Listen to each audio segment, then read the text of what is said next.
बिस्मिल्लाहिर्रहमानिर्रहीम। Time series का हमारा ये सेकंड लेक्चर है।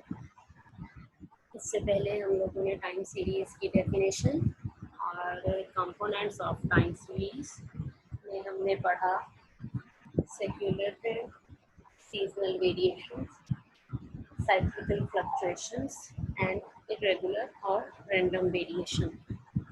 ये फोर कंपोनेंट्स आपको मालूम है, इनको ग्राफ में भी रिप्रेजेंट किया जा सकता है। कुछ इनकी डिकम्पोजिशन थी टाइम सीरीज़ की। इसमें हमने कुछ पढ़ा था कि एक हमारे पास डिटर्मिनिस्टिक मॉडल है और एक हमारे पास स्टोकास्टिक मॉडल है।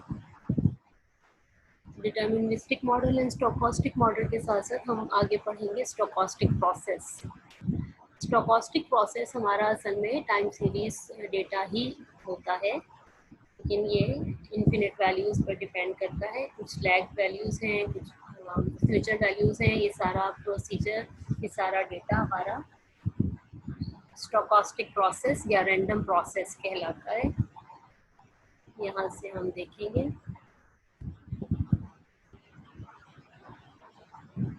स्टोकास्टिक प्रोसेस, स्टोकास्टिक प्रोसेस और random process. A stochastic process, that is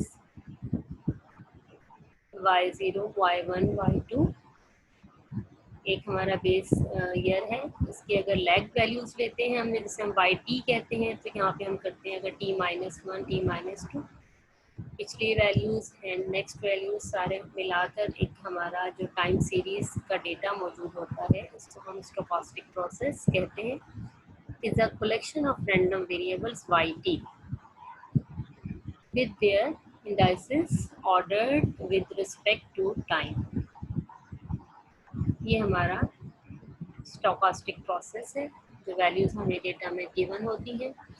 तो ये हमारा एक पॉपुलेशन मॉडल भी आप इसे कह सकते हैं। ये पॉपुलेशन के वैल्यूज़ गिवन है हमें।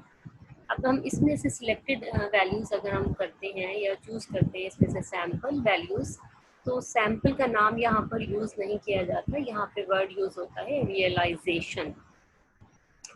An observed realization of a stochastic process is called trajectory or sample path।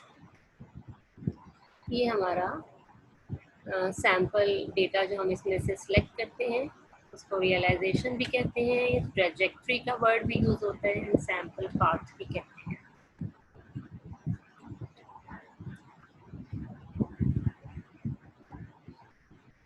Next ये देखिए हमारा the simplest example of a stochastic process is white noise।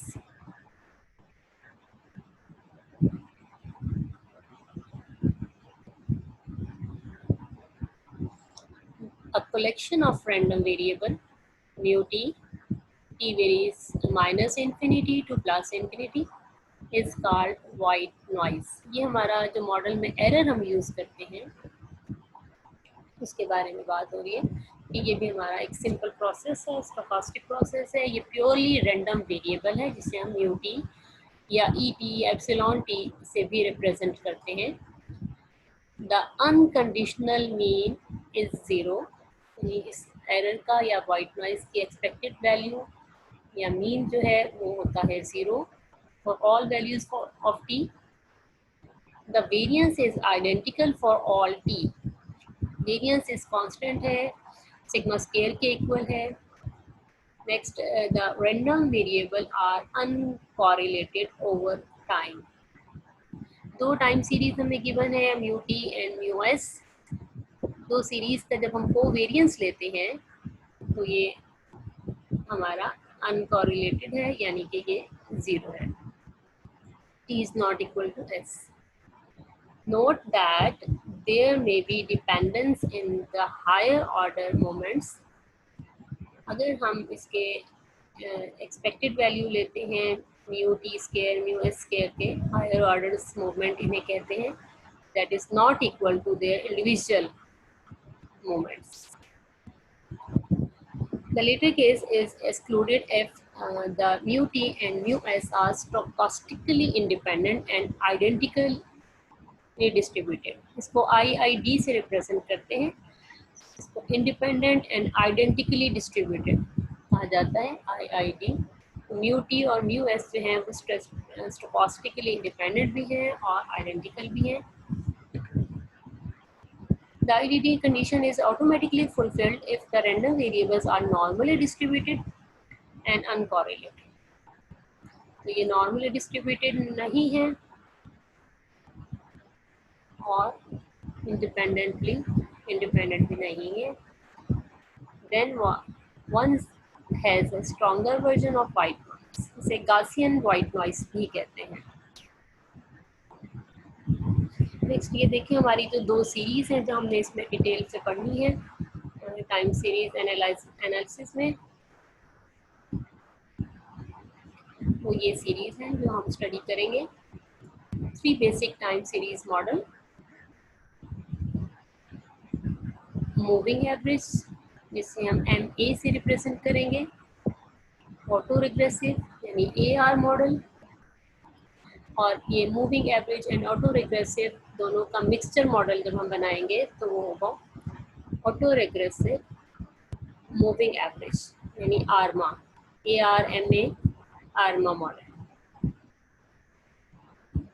और कुछ सीरीज है जिसमें they are in the general linear process framework होगा जिसे boards theorem कहते हैं, और कुछ लीनियर फंक्शंस हैं स्टोकास्टिक एरर के, लीनियर फंक्शंस यानी स्टोकास्टिक एरर वाइट नॉइस का नाम इसे कहते हैं, WN से इसे रिप्रेजेंट भी करते हैं। नेक्स्ट देखते हैं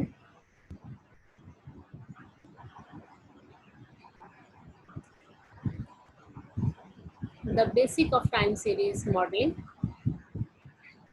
auto regressive model. Time series modelling में सबसे पहले हम देखते हैं कि ऑटो रिग्रेसिव प्रोसेस या ऑटो रिग्रेसिव मॉडल क्या है।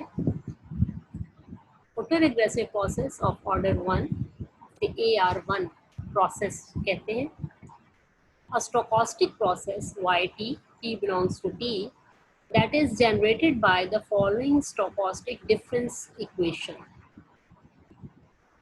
YT is equal to alpha naught plus alpha 1 YT minus 1 plus mu T। YT में ये हमारा इंटरसेप्ट या कांस्टेंट वैल्यू अल्फा नॉट है, यहाँ पे अल्फा की जगह बीटा भी बाज़ औक़ात यूज़ किया जाता है, या थीटा की वैल्यू भी इस्तेमाल होती है, डिफरेंट शेप्स हैं पैरामीटर्स की। ये हमारे पास आप देख रहे हैं, इसमें एक्सप्लेनेटरी वेरिएबल टाइम डिपेंडेंट है, यानी यहाँ पे लैग्ड वैल्यूज़ ले रहे हैं। लैग मीन्स यानी लास्ट ईयर की वैल्यू। एक हमारे पास करंट ईयर है YT, और यहाँ पे YT माइनस 1 लैग्ड 1 वैल्यू कहलाता है कि लास्ट ईयर की वैल्यू यहाँ पर इंडिपेंडेंट वेरिएबल का काम कर रही है और YT डिपेंड करता है लैग्ड वैल्यूज़ 1 पर। साथ ही इस मॉडल में एरर टर्म प्लस किया जा रहा है, ये हमारा वाइट नॉइस है, म्यू टी से हम इसे रिप्रेजेंट कर रहे हैं, प्योरली रैंडम वेरिएबल है, where the mu t is a white noise and t is 0 1 2 up to infinity, और ये इसे इस तरह भी रिप्रेजेंट करते हैं कि -1 -2 0 1 2 up to so on, is called auto regressive process of order 1 AR process कहलाता है, जिसमें YT डिपेंडेंट है लैग वैल्यूज़ पर। सेम वेरिएबल है लेकिन लैग वैल्यूज़ है इसमें YT माइनस 1। तो इन दोनों का जब हम रिलेशन निकालते हैं, कोवेरियंसेस लेते हैं, ये सारा जो मॉडल है ये हमारा मॉडल कहलाता है ऑटो रिग्रेसिव 1 मॉडल, क्योंकि यहाँ पे लैग्ड 1 वैल्यू यूज़ की जा रही है।